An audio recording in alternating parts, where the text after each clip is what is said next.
Okay.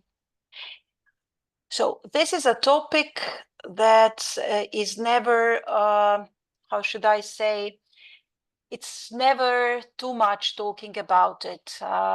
There are many issues related to recruiting content for repositories. Repositories are very important. They've been around for, shall we say, more than 2 decades. There are many policies developed, many recommendations.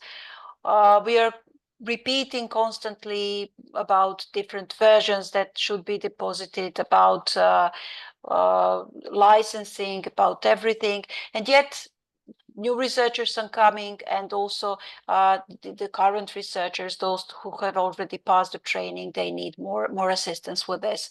And the purpose of this presentation today is to provide some technical advice and to share some very specific experience related to my institutional repository. I work as apart from being a project coordinator for the open access program in EIFL, I also work as a librarian at a very small research institute in Serbia. This is the Institute of Technical Sciences of the Serbian Academy of Sciences and Arts. We have a joint repository with the Serbian Academy of Sciences and Arts and another seven institutes, which are quite small. So today we will be talking about repositories in general as infrastructure. So we won't be explaining how they are structured, etc., but we will explain their role as an infrastructure and the importance for research organizations. Then we will talk about some organizational issues related to depositing, about green open access, and those various versions that most researchers and librarians see as quite complicated when it comes to depositing. They don't know which is the right version that can be deposited. Then we will talk about some other things that could be deposited in the repository, and these are some things that are already open access, which are usually, I should say, disregarded, or insufficient attention is paid to them. So sometimes these items are not deposited, although they can be deposited, and also how to increase the scope of the deposited materials. So not only publications, but what other materials can be included and why this is important. This QR code leads to the presentation. I've already shared the link, and the presentation will be shared after the webinar on the EIFL's website. One of the most important things to know when we talk about institutional repositories is that the majority of issues that we as librarians encounter when managing repositories are actually rooted in these different perspectives that institutions and researchers have. So institutions establish repositories as infrastructures, and they tend to use repositories for archiving and for dissemination, and they have this institutional perspective. They try to collect everything there, to pull together the materials, to facilitate research assessment by creating a rather complete collection of the materials produced by an institution. Also, if there is an open access mandate, they try to ensure compliance with the open access mandate. And they also try to actually cover, if they have a publishing activities, they're trying to cover these publishing activities also in the repository to make materials available there. And sometimes, even if it's not possible to share some materials publicly, they tend to keep those materials archived for their own record in this database, which a repository actually is. For researchers, repositories are, they usually say, well, this is yet another database that I have to fill. I need to provide metadata, I need to provide data, publications, it's boring, it's manual work, I am a researcher, I don't want to do this. So they don't really see it as something that is important for the institutions.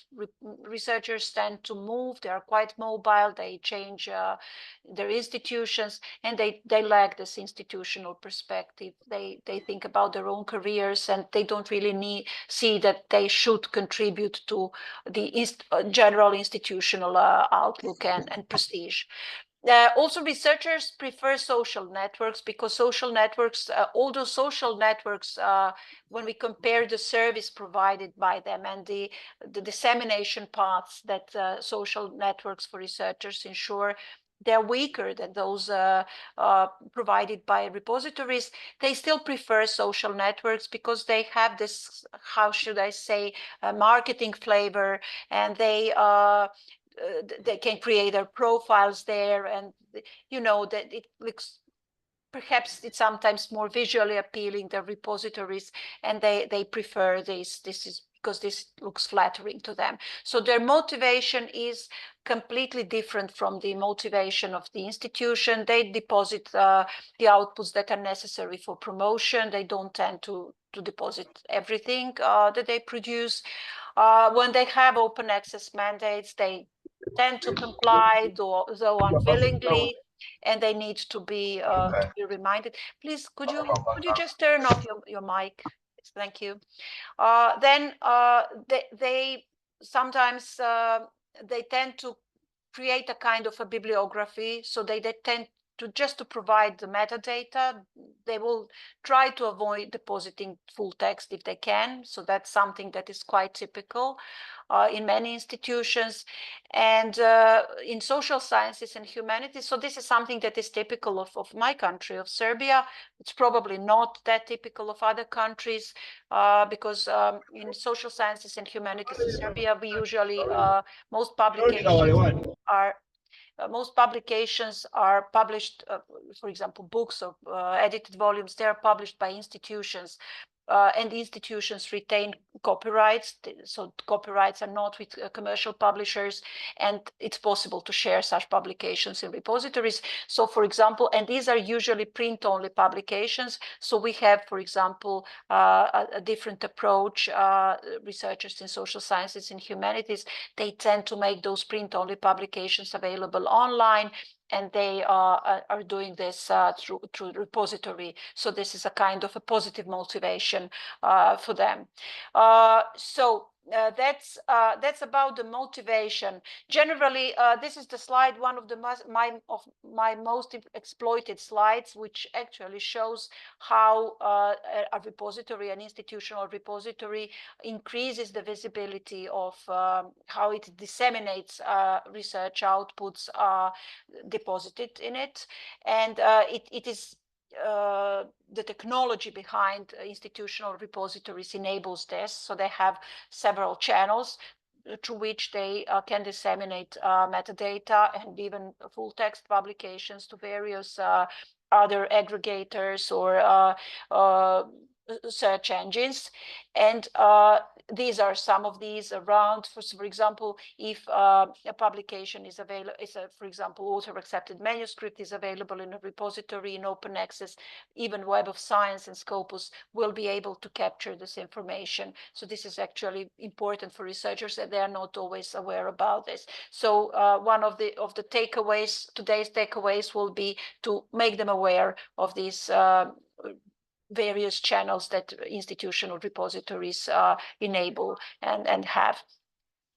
There are many challenges to institutional repositories, and the greatest challenge, in my opinion, is poor usage. It's a bigger problem than for example, the lack of dedicated funding or the lack of staff.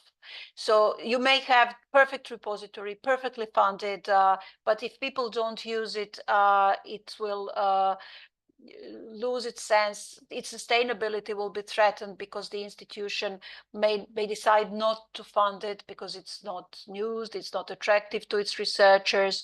It may have concerns that it's not sufficiently functional. So basically, this is the greatest challenge. And the purpose of today's talk is to show how you can increase the usage of repository, even if you don't have serious funding or even dedicated staff. Also, the lack of policy. So poor policy implementation is a huge issue because we see that where there are policies, it's usually easier for librarians to persuade researchers to deposit their stuff in a repository. So this can be tricky. So in some institutions, if there is a policy, they can, for example, have a kind of they may have, you know, bitter feelings about it, opposition. Researchers don't like things that they have. So sometimes they may try to undermine these policies to, you know, be unresponsive.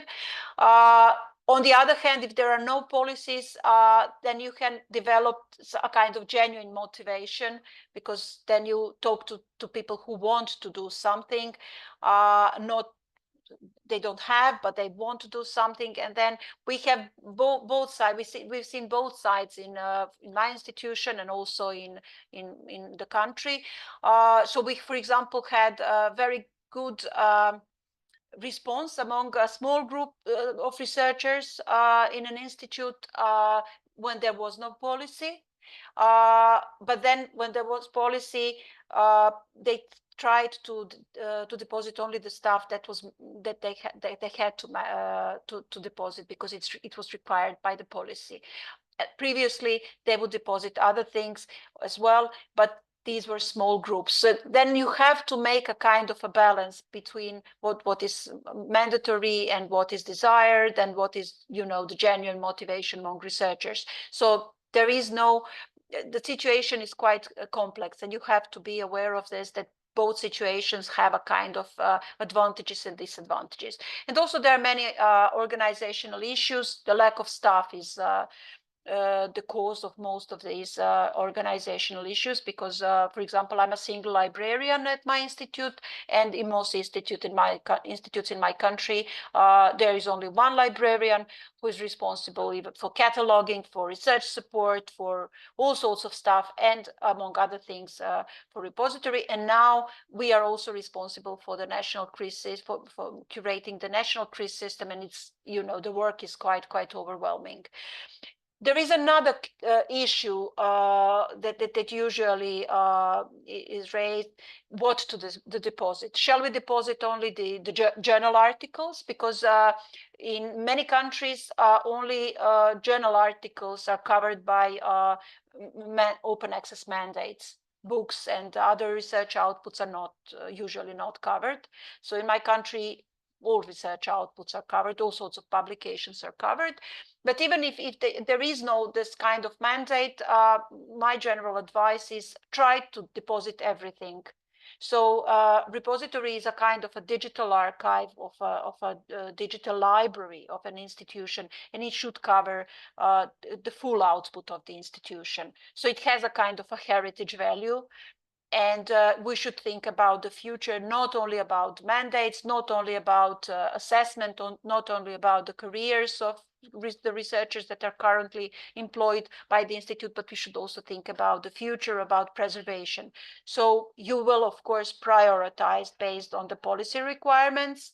And this is what we see, for example, in reality, that people tend to deposit what is mandatory, and then they try to do as much as possible to getting involved in depositing other stuff as well.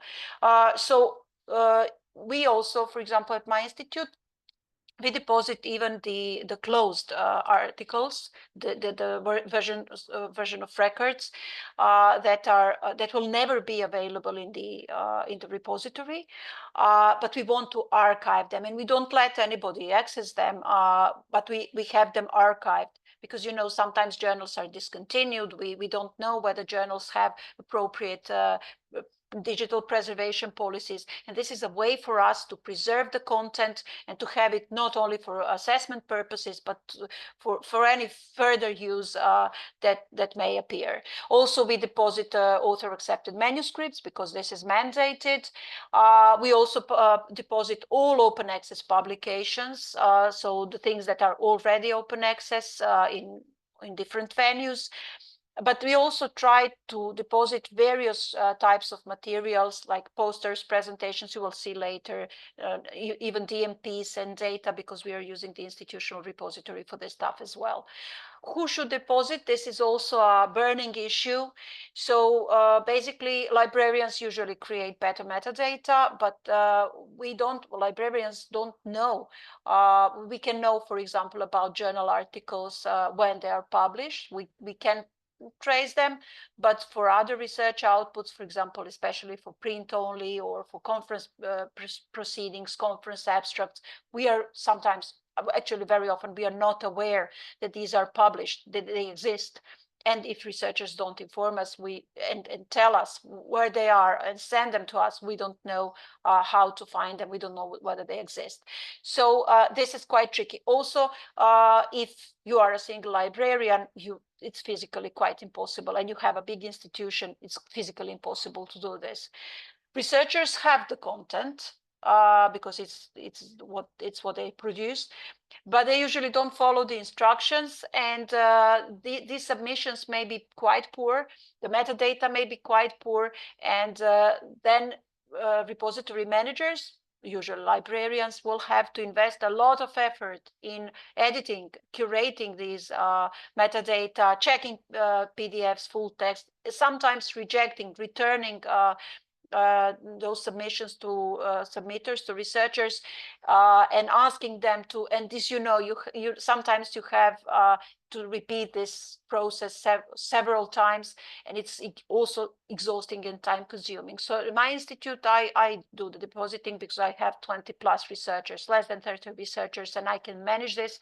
But if you have 50 plus researchers, this is already impossible. So this is quite tricky, and this is something for the institutional management to think about. So if they want to have a repository, then they need to think about employing more people or reassigning some tasks. So this is a typical workflow that I recommend when it comes to depositing. Basically, you need to know that something is published. So getting information is very important. Even if you don't, as a librarian, if you don't deposit yourself, you need to ask researchers to deposit. So having this information that something is published is very important. Partly this problem can be solved by, actually a part of the content can be covered by alerts. I will show an example later. So you get alerts from major search engines or indexing databases, or even from publishers. And then you can ask a researcher or the author from your institution to provide the author accepted manuscript, or if it's open access, you can deposit it yourself. But if you're not depositing yourself, then you can ask the researcher to do this, to remind them to do this. And then the depositing is done. Doesn't matter whether you do this or you just check the submission made by the author. Another very common approach is receiving information from the CRIS system. In some countries, not in my country, in some countries, researchers are required to deposit metadata, to submit metadata to a CRIS system. And then if CRIS systems and repositories are connected, repository managers get informed that something appeared in the CRIS system, and then they can do make the contact with the authors and do the same as I've already explained. Tell them, please deposit the EAM and this and that version, and then check the submission, or ask them to provide this and submit this as repository managers. So this communication process is sometimes quite complicated because they are not, when you are asking for author accepted manuscript, they are not always aware which version is that. And then they send you, for example, the final version, the published version of record, or they send a corrected or uncorrected proof, or they send something that you actually don't need. And then you have to return to explain. And what I do, I have a kind of a template letter that I just copy and paste. And in this letter, I include a sentence like this: please provide this and that version. You can find this version there and there. And please, this is done because we have an institutional policy. And according to the institutional policy, you have to provide this. This is a kind of mandatory. And then they don't argue because all the information is provided in this email, and they got used to such emails, and they usually, actually in most cases, they provide this. One of the problems that may occur is that if you have multiple authors, then for some reason unknown to me, when they have their articles submitted and accepted, not all of the co-authors have this last version, which is not right. They should have, because they need to approve it. And then you have to contact either through them, or they provide your email, and then you contact directly the corresponding author, etc. So you need to be aware of this thing, and we need to raise awareness of researchers that they must have these versions, because they are responsible for the papers. They can't approve something for submission if they haven't seen the latest version. So that's important for them to know. Basically, in an ideal situation, researchers are those who should inform you, or who should deposit in the repository as soon as something is published, but this happens quite rarely. So my piece of advice is, that's what we did at my institute. We have very high compliance with the institutional policy. We integrated repositories into general already existing reporting workflows. So each year we have to submit a report to the ministry and to the Serbian Academy of Sciences and Arts, and it needs to be adopted by our management board. So we need to provide a list of all publications there. Previously, before we had a repository, it had been done by, researchers would provide their reports, and then a list would be created from these reports. Now they have to provide a copy of the report to the library. Library manages the repository, and then I go through the list of publications and check whether everything is deposited, and whether everything is deposited in a version that can be made open access. And then it's usually, we are doing this in November every year, I send emails asking them to provide this. Sometimes, for example, they report something that is not published. They report a conference paper that has never been published. So this is a way actually to establish what exists and what doesn't exist.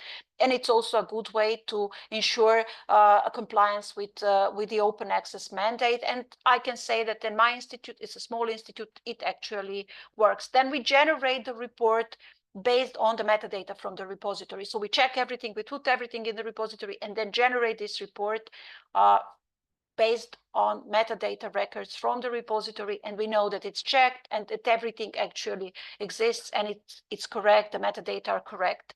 So this is a good way to ensure multiple things, not only open access. These are the alerts that I'm using, and you can see, for example, Google Scholar alerts. And I also get alerts. I know when Google Scholar picks up the metadata from the repository based on these alerts. And it's very good for promoting repositories among researchers, because you have the dates, and you see that it usually takes up to 2 or 3 days for Google Scholar to pick up content that is deposited in the repository. So we have those alerts from Google Scholar have a double purpose. So one is that we know that something is published, and the other is that we know that something from the repository is picked up by Google Scholar. But this covers only a part of the production. Journal articles doesn't cover everything else. So here I'll try to summarize some typical use cases. So when we have, I've already said, we deposit all that is already in open access. We find it necessary because our repository is an institutional archive and we want it to be complete. So if something is published in open access, in an open access journal or a book, then we deposit the version of record, the final published version, the publisher's PDF. It's open access in the repository. The licensing is in the same as at the publishing venue, and there is no embargo period. We also deposit the version of record of the published article. This is mandated by our policy. So it's closed, it's or restricted, nobody can access it. All rights reserved. There is public can see only the metadata. And it's just kind of looks like a metadata record looked from the outside, and the embargo period it's not applicable because it's closed. Then we also deposit the accepted or author manuscript, and then it's open access eventually after embargo period. And we follow the embargo periods established, actually defined by journals. although sometimes they are longer than our policy, allowed policy embargo, but we don't really have the resources to negotiate with researchers, and we recommend it to the ministry. With publishers, we recommended to the ministry to do this instead of institutions on our behalf, because we don't have the resources. There were discussions. Initially, we tried to negotiate, but we don't really have the resources to do this. So we just follow this embargo, even if it's longer. And also the license, we use the license that is, we don't have, like Plan S or mandate. We don't have these rights retention mandate, so we just follow this simple old-fashioned policy. And also, there are many cases when we encounter free-to-read items that they don't have a policy. They're available just to read. There is no license. And we also have some print-only content, actually quite a lot. In these cases, we deposit the version of record, and we try to get the information from the publisher whether it can be shared or not. In many cases, if we know, for example, that no copyright transfer occurred because researchers haven't signed the copyright transfer agreement, they still own the copyright. So if we are sure, then we deposit this under a license that is required by the policy or the one decided by the author. If we are not sure, then we ask publishers and negotiate with them. So we are trying to make this content also available. The tricky issue is that for books, it's very difficult to ensure open access for books for author-accepted manuscripts, because policies are not clear, and they are, even when they exist, they are quite restrictive. So this is a kind of a challenge that we don't really have the solution, but we are lucky that most books published by our institute here, at least at the Serbian Academy of Sciences and Arts, are published by institutions. So we don't have many of those books that are not that we cannot share. So I will now focus on this green open access route and deal a bit more with the these author-accepted manuscripts, etc. So you're all familiar with this. So we actually, this is the use case when researchers published in a subscription-based journal, and then they share the self-archive, share the author-accepted manuscript or the version that is allowed by the publisher in a repository. And after some time, usually there is an embargo, but there are an increasing number of journals that they don't apply embargo. This author-accepted manuscript becomes publicly available and can be shared in open access. And this actually increases the visibility of that research output. But the question about versions, this is also a burning question, and publishers are trying to make it as complicated as possible. So we have a kind of a proliferation of different versions, and researchers, this is the most difficult thing for researchers to identify. They're never sure. Even if you repeat many times this and that version and explain, they will always ask, is this the right version? And they're right, because it's really complicated. So there is a submitted version. This is the original manuscript. It hasn't gone through a peer review. And normally it can be shared. Publishers allow sharing this version, but for us, this is not the version required by the policy. So usually this is not the right version to be shared. And yes, we can share it, but we don't really encourage researchers to do this. Then the author-accepted manuscript, accepted manuscript, it's also often called postprint. This is the peer-reviewed version. It is not copy-edited. It is not typeset. It looks like, a Word document, and it can be deposited in a repository. An embargo period is often involved, not always. Pre-proof, it looks the same as author-accepted manuscript, but I will explain on the next slide, it cannot be shared. And this is something that is, a recent invention of one or more publishers. Uncorrected proof and corrected proofs, these are typeset versions. They cannot be shared. This is not allowed by publishers. And then there is the version of record. This is the typeset version, copy edited, and it already has a, assigned a volume, pages, etc. in most cases, in case of subscription-based journals, it cannot be shared in a repository. But in case of open access publications, it is. It is sometimes allowed. And there are some rare cases, for example, where you have more often in humanities than in other areas, where you can, for example, publish the version of record in a repository after an embargo period. So this is not that rare in the humanities, but in other disciplines it's quite rare. So what is the pre-proof?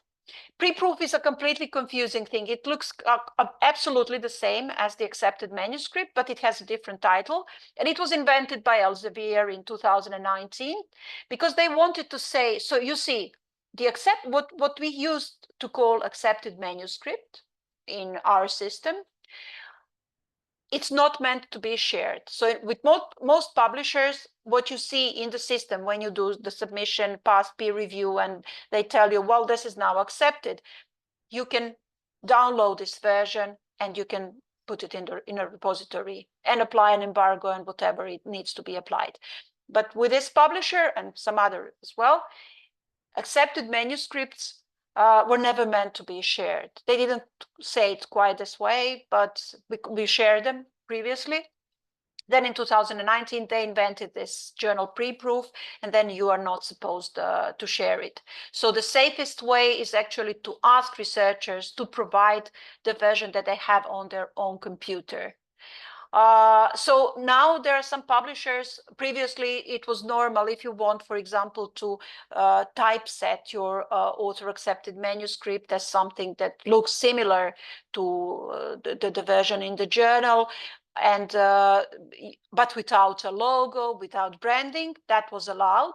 Now an increasing number of publishers don't allow this. So the safest way is just to take what researchers have on their computers. And in this respect, those alerts are very important because you know that they have published something and and you contact them at the moment when they still have this version. They don't really delete them, but after a few months, they don't really know which is the last version. So a good way is to contact them as soon as possible. So how to know what can be deposited? So you have some instructions. You usually seek for something called self-archiving policies or open access policies on the journals or publishers' websites. And there is this tool called Share Paromio where you can go and find this information. In my experience, researchers and also librarians Share Paromio. This is the beta version. There is also an old version, but this is how it will look in the future. But you can use both versions. The display is different, and I can say that for more, I had held many trainings on using Share Paromio. It's quite confusing even for librarians. It's not self-explaining, and you have to read it very carefully. So now this beta version is a bit more streamlined, I should say.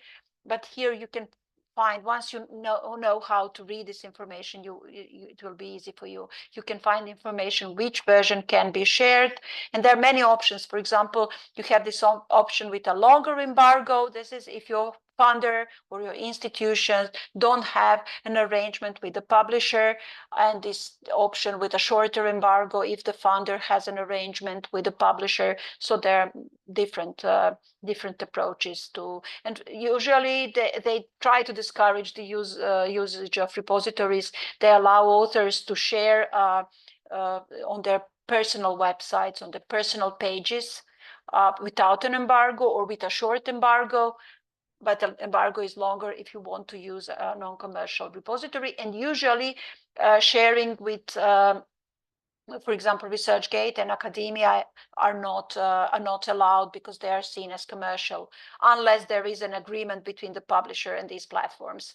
There are very good EIFL resources, a webinar and this guideline, one-page guideline, very clear, very simple to use. So you can use them and you can share them with your researchers because they're really helpful in identifying the right version and these author-accepted manuscripts. There are also some tips, and this is how it looks. So this is an author-accepted manuscript that was provided by the authors from their computer, and we add repository managers. We add this page that identifies, because if you just deposit it without this page, and search engines just pick up this information, and a user comes directly to a PDF that starts with this page on the right, nobody knows what it is. It looks like a manuscript, but nobody knows whether it's peer-reviewed, whether it's published, etc. So we add this page that says what it actually is. It's a peer-reviewed version. It has a DOI. It's very important that DOI is linked so that everybody can easily reach. If they've found just a PDF, they can easily reach the website of the publisher. And there is a license. This is the license required by the publisher. So that's about the subscription-based outputs. As for the stuff that is already open access, so we have this as a policy requirement. It's good to include this in policy requirement, in policies, because it's not really self-explaining, and it's good to say explicitly that it needs to be deposited. I have already said it ensures better preservation because journals sometimes get discontinued, that content disappears from the internet. It is especially important for conferences. Conferences are next year, you don't have the conference website, you have something else. So it's really good for preservation. And also it's you have a more complete insight, you have more efficient dissemination, because some of these journals or conference websites, they are not adjusted to standards, and they don't really ensure good dissemination. And you've already seen a repository has many channels to which it can deposit your content. And also for the sake of reporting, it's clear that if you have everything in the repository, you can use this information. You can use curated metadata and not regenerate reports each time from researchers' reports. So it's very important to prepare PDFs for depositing. So these, for example, if you're depositing a conference paper or a conference abstract, it's very important to include the preliminary pages and not just the abstract. And we pay great attention. We provide instructions for this. You can, I won't show this example. You have all the links and you can check it for yourself. And there is a very common question is, shall I deposit something that's been scanned? Well, yes, if you don't have a better version, it's better to have something than nothing. And once you're able to provide an OCR version or a better or a digital born version, you will replace the PDF if the content is the same. So it's better to have something than nothing. And we also try to deposit various sorts of stuff. Conference posters are, for example, quite popular. Audio, video, and you will see the examples here. Event booklets, for example, the Serbian Academy of Sciences and Arts, they organize book presentations, and then they have, short speeches there by the presenters, and they publish this. This is a small booklet, and you have a kind of a speech. So this has a heritage value. It has a sometimes in the future, this might be valuable for some researchers, for example, studying such things. Or, for example, event posters. This could also be a subject of research. And it's also good, these types of contents are very popular among the general audience. So this is something that you actually offer to citizens rather than to researchers. So if you have the resources, if you can do this, do this. So in 2021, we did a kind of a research survey among national repository managers, and they are very keen on doing these things. It's just that they don't have the resources. So they have an idea, they have an ambition of systematically archiving all the outputs. And if they had more resources, they would do this. They see this as very important for a repository. I will now go through some examples. So these are, for example, posters. So this is how we actually show the posters, showcase the poster. And if there is a related conference abstract or a paper that was based on this poster, published some years later, we try to make these references to connect these types of content and to showcase this in a way. And this is something that researchers really like, and the audience also likes, because you're more transparent about the process. You see that there is an effort. For example, 1 year you have a poster, next year or 2 years later you have a full research paper, and then you have research data as well, and it's all linked. So this is how we link, and this is an example where we have multiple things. So this was a conference poster, but then there was an article also published, and you see that we connected all of these. So this article, as you see, it's not publicly available, it's just archived. Then we have an author-accepted manuscript that is publicly available. It's open access now, embargo has expired, and it's available, and there are links to all the other related resources. And then we also have, so this is how it looks. So this publisher allows using what they generated as an author-accepted manuscript. So we use this one, and it has this title page, so we didn't have to create it ourselves. And we also have supporting information, which are actually data, but they're published as supporting information in a journal. And we have all of these resources connected through these reference fields and through these notes. These are machine readable related info reference fields, but these notes are human readable, and it's very clear what it is, and the other stuff that is related to it can easily be found. We provide really serious support. So we have user manuals. We have a detailed manual for repository managers that is more than 100 pages long, with screenshots, with very detailed instructions.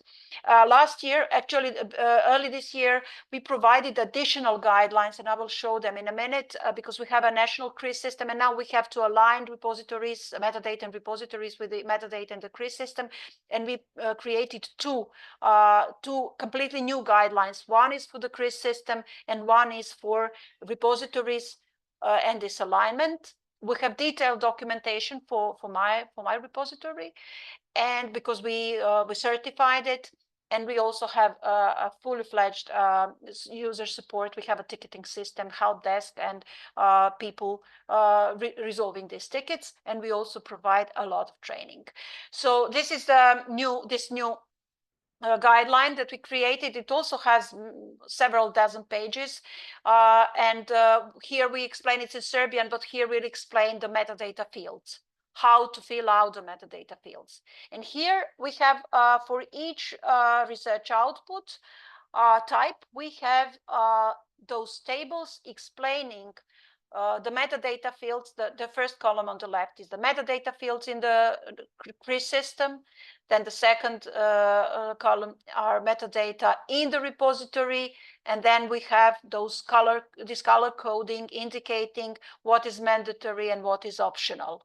And then we have also below the table, we have the guidelines explaining how to prepare the PDF. So for example, this is a tricky issue, conference abstract published on a website. So these are instructions how to actually archive it in a repository, because this website may disappear next year, and how to actually save it in the Internet Archive, etc. You can have a look, because I translated these instructions in English for you to make it easier. How to motivate researchers? Well, the most efficient way is to show them that repositories improve the visibility of their outputs and of their research profile, research figures, research personalities. So that's important for them. Then it's very important to explain in what respect repositories are better and more efficient than social networking websites. And then you have here a link to a presentation that explains this in detail. I will just skip explaining this in further detail. Yeah, this is one of the things that are very efficient. So you have these plugins. They're also explained in the presentation. You have a link on the previous slide. How these tools like Unpayable button or Discovery or Core Discovery button or Open Access button can help users locate the versions that are in open access, those author accepted manuscripts. So this is important for researchers to know that this potentially increases the citation rates of their outputs. And what I can share with you as these are the effects. So in our repository, we have more than 90% of content in open access. So this is not only for my institute, but for the other institutes.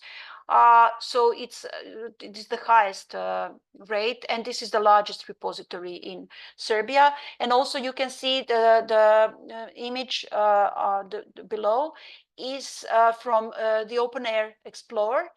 And you can see that over the past 3 years, there have been 3 million downloads of the content from the repository. And if you know that more than 90% of the content in the repository is in the local language, this looks completely amazing. So this is something that you don't believe when you see for the first time. You don't believe, but it actually works. And this is a kind of a result of continued efforts. So what can be done? It's very important to advocate for the adoption of policy, and you can get involved. For example, at my institute, I drafted the policy. So the ministry said you need to have a policy. The institution said we don't know how to make it. Then I said, okay, I can draft it, and then you give it to a legal expert to check. So we adopted the policy.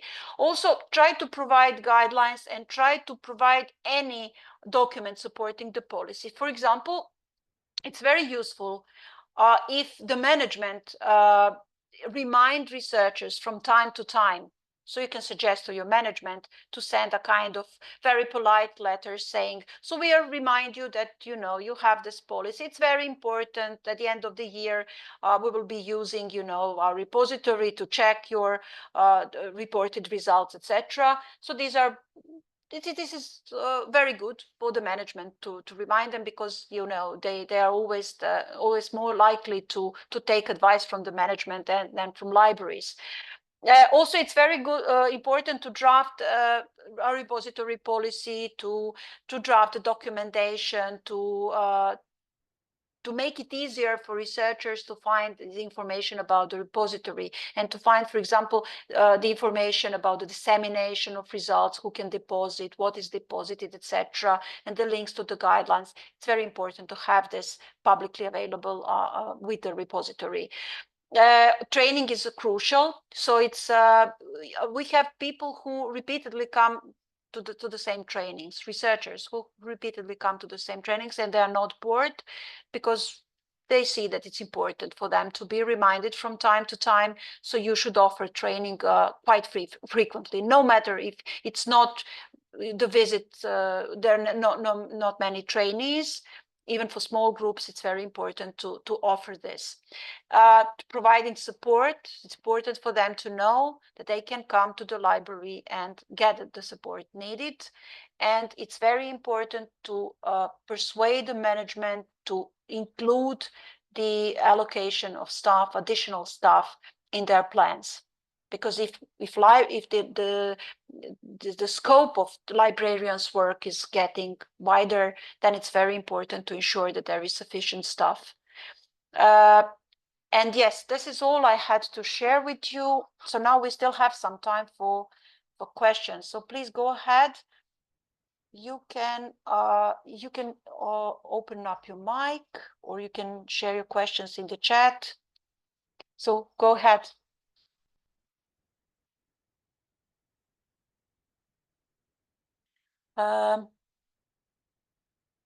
Okay, there is a question from Obrat. What to do when publishers don't provide information on which Creative Commons license to use in repositories to author-accepted manuscripts, for example, and the same at file is self-archiving policy website.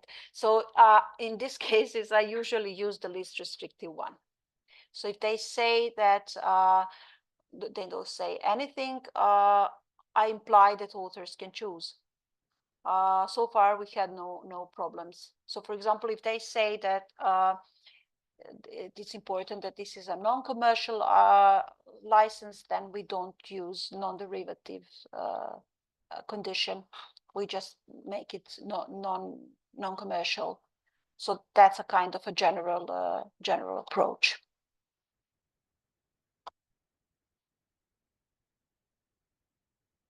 I'm not sure whether it's completely right, but that's the logic behind it. Also, if you don't have questions, please share your concerns, or your experience, or whatever your problems, the problems you encounter to have institutional policies and how it works in your case. Thanks a lot, So Milica. And maybe let's stop the recording. Oh, okay. Yes, sure.